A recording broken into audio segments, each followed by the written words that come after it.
नमस्कार मित्रांनो, जर तुम्ही पगारदार कर्मचारी असाल किंवा तुमची स्वतःची कंपनी असेल तर हा व्हिडिओ तुमच्यासाठी अत्यंत महत्वाचा आहे. EPFO म्हणजेच कर्मचारी भविष्य निर्वाह निधी संघटनेने एक मोठी डेडलाईन जारी केली आहे. जर 15 मे पर्यंत तुम्ही हे एक काम पूर्ण केले नाही तर तुमच्या PF खात्यावर आणि पेन्शनवर त्याचा थेट परिणाम होऊ शकतो. एवढेच नाही तर तुम्हाला मोठा दंडही भरावा लागू शकतो. नक्की काय आहे हे अपडेट जाणून घेऊया आजच्या या व्हिडिओ मध्ये. मित्रांनो, EPFO ने सर्व नियोक्त्यांना म्हणजेच कंपन्यांना ECR जमा करण्याचे आदेश दिले आहे. आता तुमच्या मनात प्रश्न आला आहे की हा ECR म्हणजे नेमकी काय? तर ECR म्हणजे काय पहा मित्रांनो, ECR चा अर्थ आहे इलेक्ट्रॉनिक चालान कम रिटर्न. हा एक प्रकारचा डिजिटल रिपोर्ट असतो. सोप्या शब्दात सांगायचे झाले तर तुमच्या कंपनीत किती कर्मचारी काम करतात, त्यांचा पगार किती आहे आणि त्यांच्या पगारातून किती PF कापला गेला आहे याची सर्व माहिती या एका रिपोर्ट मध्ये असते.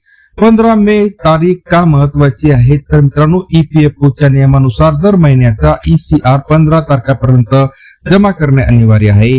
यावेळी 15 मे ही शेवटची तारीख आहे. जर नियोक्त्याने वेळेत ECR भरला नाही तर काय होईल पहा मित्रांनो, कंपनीला मोठा दंड भरावा लागेल.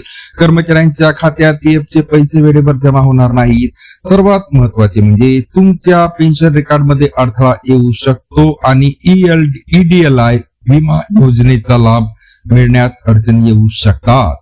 तर मित्रांनो, ECR जमा करणे ही केवळ कागदी प्रक्रिया नाही तर ती तुमच्या सामाजिक सुरक्षेसाठी अत्यंत गरजेची आहे. यामुळे तुमचे PF खाते अपडेट राहते आणि भविष्यात पेन्शन मिळताना कोणतीही तांत्रिक अडचण येत नाही. त्यामुळे जर तुम्ही नियोक्ता असाल तर आजच ECR प्रक्रिया पूर्ण करा आणि जर तुम्ही कर्मचारी असाल तर तुमच्या कंपनीच्या HR किंवा अकाउंट्स विभागात संपर्क साधून खात्री करा की तुमच्या PF डेटा वेळेवर अपडेट होत आहे की नाही. तर मित्रांनो, ही होती EPFO ची महत्वाची अपडेट. ही माहिती तुमच्या इतर मित्रमैत्रिणींना आणि सहकाऱ्यांना शेअर करायला विसरू नका, जेणेकरून कोणाचेही नुकसान होणार नाही. अशाच महत्वाच्या बातम्या आणि सरकारी योजनांच्या अपडेटसाठी आपल्या चॅनलला नक्की सबस्क्राईब करा. धन्यवाद.